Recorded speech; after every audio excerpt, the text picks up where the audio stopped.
আসসালামু আলাইকুম। আজকে সকালে ঘুম থেকে উঠি, বাইরে একটু হাঁটাহাঁটি করলাম। মূলত আমি প্রতিদিন কাজ করি সকাল 7টায়, আর আজকে একটু আগে আগে উঠলাম ঘুম থেকে। তাই প্রথমে গরুগুলাকে দেখলাম, দেখে নদীর পাড় এবং ছাদে একটু সময় কাটালাম। নদীতে সকাল ভোরেই নৌকা দিয়ে জাল তোলার দৃশ্য সবসময় দেখা যায়, তবে ছোট থাকতে আরো বেশি দেখা যেত।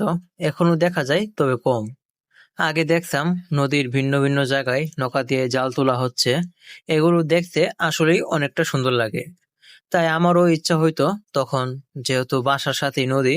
তো আব্বুকে বলে আমিও ছোট থাকতে একটা জাল বিকালে পেতে রাখতাম। সকালে গিয়ে দেখতাম অনেকগুলো মাছ জালের মধ্যে আটকা পড়েছে। সবগুলো মাছই মিডিয়াম বা বড় সাইজের। তো একবার শিং মাছের গোতা খেয়ে অবস্থা এমন খারাপ হয়েছিল যে ব্যথায় নৌকা নিয়ে নদীর মাঝখানে আটকা পড়েছিলাম। তো মানে ব্যথায় এরকম প্রচুর ছিল যে নৌকা বাবার শক্তিটাও চলে গেছিল। তো সে আগের তুলনায় নদীতে এখন তেমন মাছ নাই, কারণ নদীর তলা ময়লা আবর্জনা দিয়ে এবং মাটি দিয়ে ভরে গেছে এবং গভীরতা কমে গেছে। নদীর মাটি কাটা হলে আশা করা যায় এই নদীতে আবারও আগের মতো মাছ পাওয়া যাবে। তো গরু ঘরও পরিষ্কার করতে হবে, তার মধ্যে ছাদেও একটু সময় কাটালাম। তো আপনারা সকলে আমাদের জন্য এবং আমাদের গরুগুলোর জন্য দোয়া করবেন। আল্লাহ তাআলা যাতে এগুলোতে বরকত দেখ এবং গরুগুলা সুস্থ রাখুক। আমরা প্রতিদিনের কাটানোর সময় আপনাদের সাথে শেয়ার করতে থাকবো।